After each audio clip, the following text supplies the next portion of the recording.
안녕하세요. 책 읽는 시간 15분입니다. 오늘 제가 읽어드릴 책은 창문을 넘어 도망친 100세 노인이고요.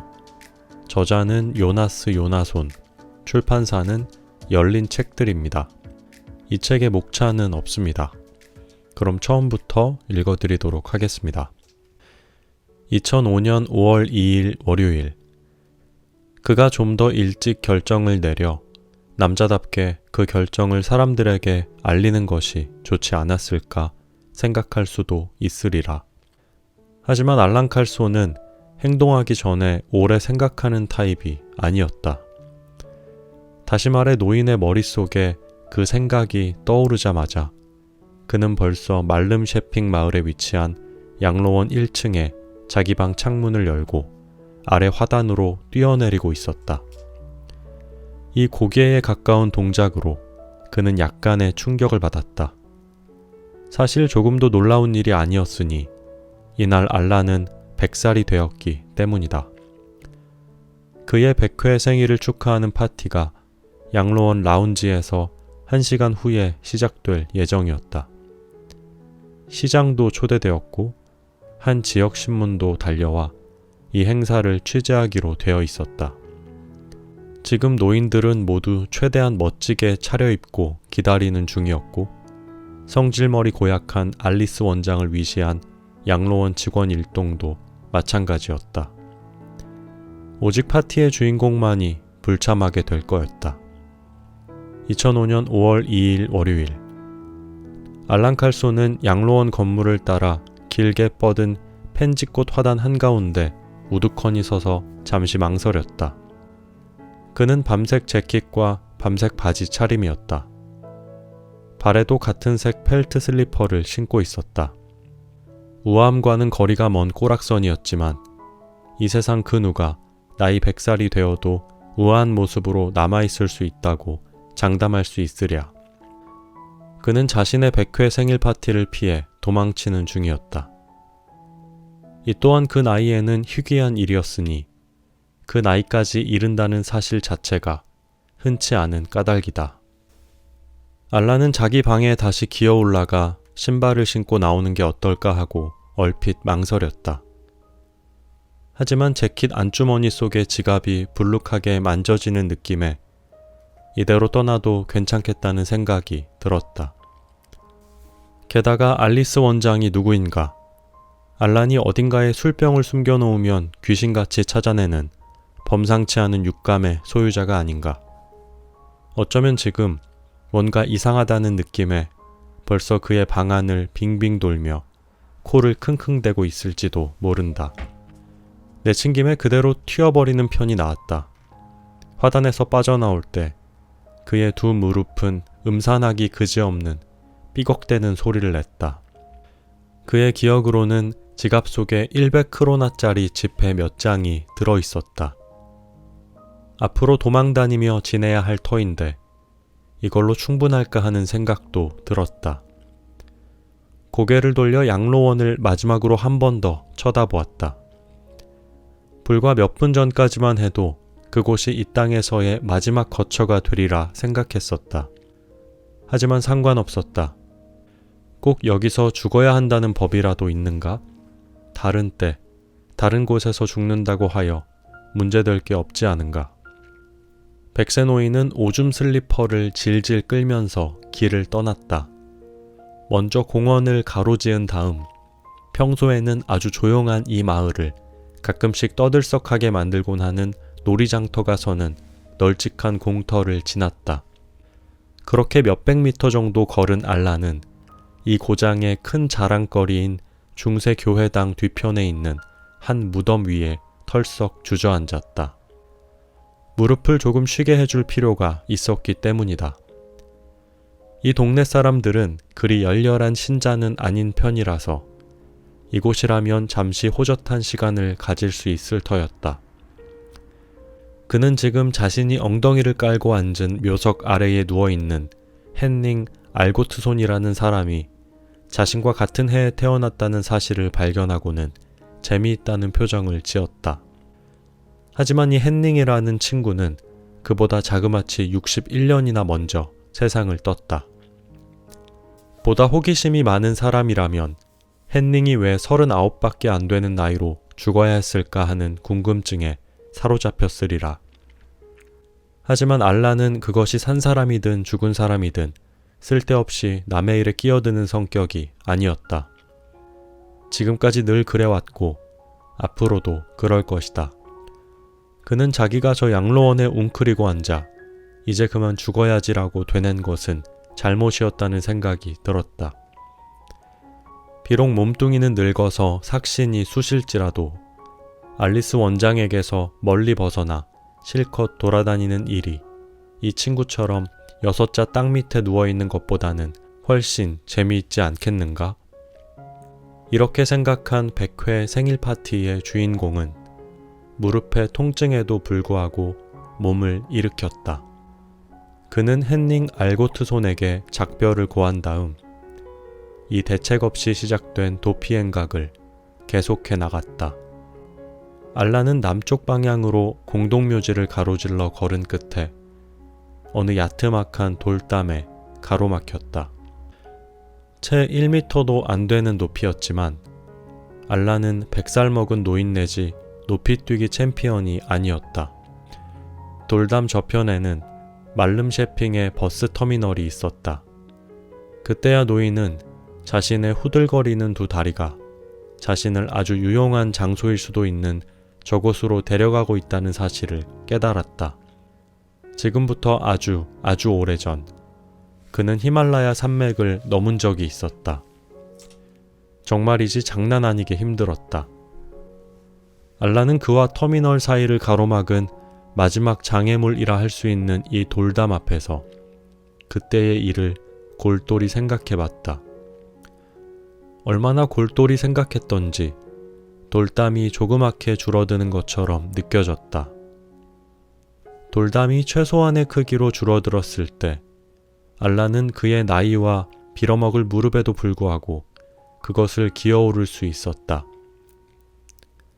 우리가 앞서 말했듯 말름 셰핑은 매우 한적한 마을이었고 이 날도 예외는 아니었다.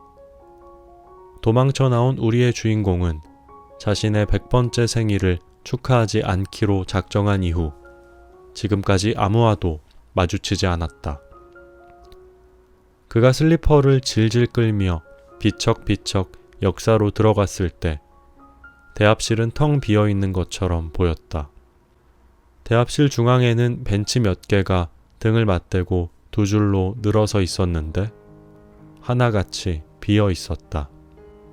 오른쪽에는 매표 창구 2개가 보였다.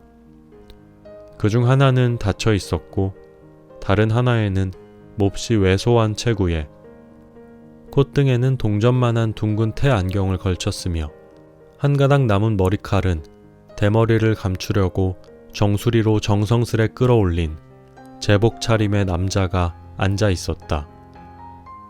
남자는 알란이 들어오자 귀찮은 기색이 역력한 얼굴을 컴퓨터 화면에서 들어올렸다.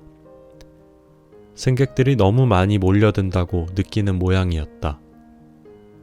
아닌 게 아니라 알란은 대합실에 있는 승객이 자기 혼자만이 아니라는 사실을 알았다. 홀 저쪽 구석에 키가 껑청한 청년 하나가 눈에 들어왔다. 긴 금발머리는 기름기로 절어있고 하관은 성긴 턱수염으로 덮여 있으며 등짝에 네버 어게인이라는 글자가 새겨진 청재킷을 걸친 차림이었다. 청년은 글씨를 못 읽는 게 분명했다. 왜냐하면 지금 그가 온 힘을 다해 잡아당기는 장애인용 화장실 문에는 노란 바탕에 검정 글씨로 사용 불가라고 선명하게 표시되어 있었기 때문이다. 어쨌든 청년은 결국 옆의 문으로 방향을 틀었으나 거기서도 새로운 문제에 봉착했다. 그는 바퀴가 달린 커다란 회색 트렁크와 떨어지고 싶은 마음이 없는 듯 보였는데 화장실은 이 둘을 받아들이기에 너무 비좁았다. 알란이 생각하기에 이 청년은 둘 중 하나를 선택해야 했다. 트렁크를 밖에 놔두든지 트렁크를 들여보내고 자신은 바깥에 서 있든지. 사실 알란은 청년의 문제에는 큰 관심이 없었다. 그의 정신은 천근 같은 두 발을 한 걸음 한 걸음 앞으로 옮겨 창구까지 도달해야 하는 그 힘겨운 작업에 온통 집중되어 있었다. 마침내 창구에 도착한 그는 왜소한 사내에게 물었다. 혹시 어떤 목적지라도 좋으니 지금 당장 어디론가 떠나는 대중교통수단이 있는지, 만일 있다면 차표값은 얼마나 되는지. 왜소한 사내는 피곤해 보였다. 그는 노인의 긴 질문을 듣다가 중간에 흐름을 놓친 모양이었다. 몇 초 동안 생각하더니 이렇게 되물었기 때문이다. 영감님께선 어딜 가시고 싶으신데요? 알란은 숨을 깊게 들이마신 다음 오늘 자신에게는 첫째, 출발 시간과 둘째, 차비가 행선지와 교통수단보다 더 중요한 문제라는 점을 방금 설명했다고 말했다. 왜소한 사내는 운행시간표를 들여다보며 잠시 생각했다. 3분 후에 202번 버스가 스트랙네스 방면으로 출발해요. 이거면 괜찮겠어요? 알란은 괜찮다고 대답했다. 왜소한 사내는 다시 알려주기를 버스는 터미널 출입구 바로 앞에 주차장에서 출발하며 운전기사에게 직접 차표를 사는 게 더 편할 거라고 했다. 알란은 만일 차표를 팔지 않는다면 대체 이 매표 창구에 붙어서 하는 일이 무엇일까 하는 생각이 들었지만 구태여 말하지는 않았다. 이 친구 자신도 그걸 궁금해하고 있을지 모르는 일이므로. 어쨌든 알란은 도움을 주어 고맙다고 말하며 그 표시로 모자를 살짝 들어 올리려 했으나 급히 나오느라 모자를 잊고 온 터라 헛손질만 하고 말았다. 백세 노인은 비어있는 벤치에 홀로 앉으며 생각에 잠겼다. 양로원에서 그를 위해 준비했다는 그 빌어먹을 파티는 오후 3시에, 다시 말해 12분 후에 시작될 터였다. 조금 있으면 그들은 자신의 방문을 두드릴 거고 그러고는 난리가 날 거였다. 슬며시 미소를 짓던 생일 파티의 주인공은 누군가가 자기 쪽으로 다가오는 것을 곁눈으로 발견했다. 기름기에 전 긴 금발에 성긴 턱수염, 그리고 등짝에 네버 어게인이라는 글자가 새겨진 청재키 차림의 그 꺽다리 청년이었다. 그는 네 바퀴로 굴러가는 커다란 트렁크를 질질 끌며 알란에게 똑바로 걸어왔다.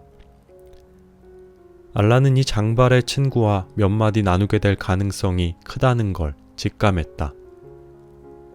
하지만 그리 문제가 될 것은 없었다.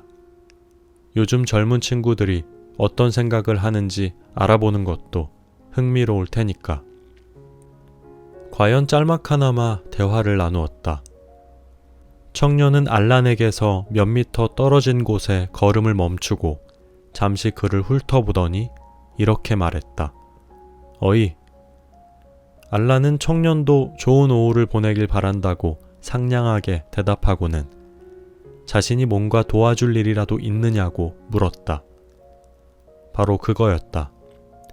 청년은 볼일을 보러 화장실에 다녀올 동안 알란이 자기 트렁크를 봐주기를 원했다. 그 소망을 그는 이렇게 표현했다. 똥 좀 싸고 올게. 알란은 자신이 나이가 꽤 들고 조금 쇠약하긴 했지만 시력만큼은 훌륭하기 때문에 잠시 가방 지키는 일 정도는 해줄 수 있을 것 같다고 대답했다. 하지만 곧 버스를 타야 하니 빨리 다녀오라고 부탁했다. 청년은 마지막 문장은 듣지도 않았다. 알란의 말이 채 끝나지도 않았는데 몸을 획 돌려 화장실로 뚜벅뚜벅 걸어갔다. 백세 노인은 사소한 일을 가지고 사람들에게 화를 내는 성격은 아니었다. 또 청년의 무례한 태도에 특별히 역정이 난 것도 아니었다. 하지만 청년에게 일말의 호감도 느끼지 못했으며 아마도 이 점이 다음에 일어난 일에